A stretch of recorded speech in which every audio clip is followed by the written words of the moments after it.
कविताएं सुनाएं। जी बिल्कुल। कविता का शीर्षक है प्यारी बेटियां। जी। बेटियां होती मन का कोमल हिस्सा, जी। जहां असहनीय होता कुछ भी सहना। जी। जरा सी पीड़ा और दर्द रुलाता जार जार, करता मन को छलनी। बेटियों के प्रेम में बंधा मन करता व्याकुल, हार जाता मन जब देखता खिली धूप सी बेटी की अश्रु से भरी आंखें। अच्छा। मत समझो इन्हें कम, बेटी उम्मीद है, रोशनी है। बेटियों से घर आंगन में खुशियां अपार अपार है। बेटियां बुनियाद है नाते रिश्तों की, विस्तार है कहे अनकहे का। पिता के साथ जन्मों का फल है बेटियां। अगली कविता मेरी माँ पर है। जी। जन्मदात्री सर्वस्व की पहचान, तेजस्विनी समर्पित माँ हमारी नदी जैसी, रहती सदा गुनगुनाती, हर तरफ विस्तार उसका।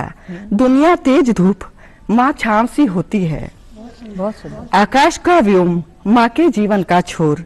मीरा और सूर के पदों में भी माँ की ममता सदा मुस्कुराती, दुखों को मेरे समेट जाती। बहुत बढ़िया। प्यार की खुशबू फैलाती, हर मुश्किल में साथ देती, हर गलती को माफ कर देती। प्यार और दुलार से मेरी राहें सवार देती। वह धुंधला सा बचपन जब माँ ही सब कुछ थी, और सीख हर उनकी लकीर पत्थर की। माँ सर्वस्व की पहचान। बहुत सुंदर। महक है फूल वन की, नेह का अमृत पिलाती, धागे धागे यादें बुनती।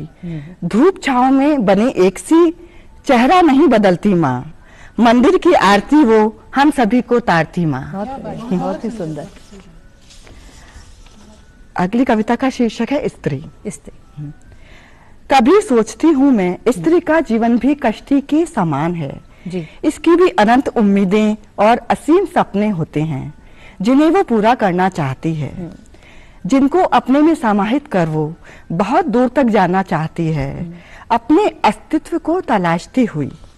हाँ, पर यह भी तो सच है कि उसी कश्ती को दिशा मिलती है जिसे सही खिवैया मिलेगा, तभी स्त्री का वजूद आता नजर। हाँ, पर अफसोस तब होता जब लक्ष्य भी है सामने और पर कश्ती डूब जाती। होती अस्तित्व विहीन। अच्छा। तब कौन तलाशेगा, कौन होगा सच्चा नाविक जो कश्ती को पार लगाएगा और सुखद लक्ष्य तक पहुंचाएगा।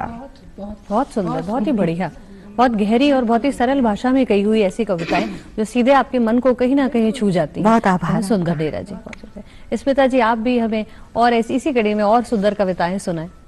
हाँ, मेरी कविता स्त्री विमर्श पर है, क्योंकि हम देख रहे हैं कि महिलाओं में बहुत बदलाव आ गया है, लेकिन कई स्थितियां उनकी ऐसी हैं जो आज भी वैसी की वैसी ही हैं। हाँ बिल्कुल। मेरी कविता का शीर्षक है वेदना। किस चौराहे पर ला खड़ा किया मुझे दुशासनों की भरी सभा की तरह, क्यों सभी धृतराष्ट्र हो गए हैं या मौन है पिता में भीष्म की तरह। क्या कोई नहीं जो समझे इस पीड़ा को मेरी, क्या अभी भी इस युग में सताई जा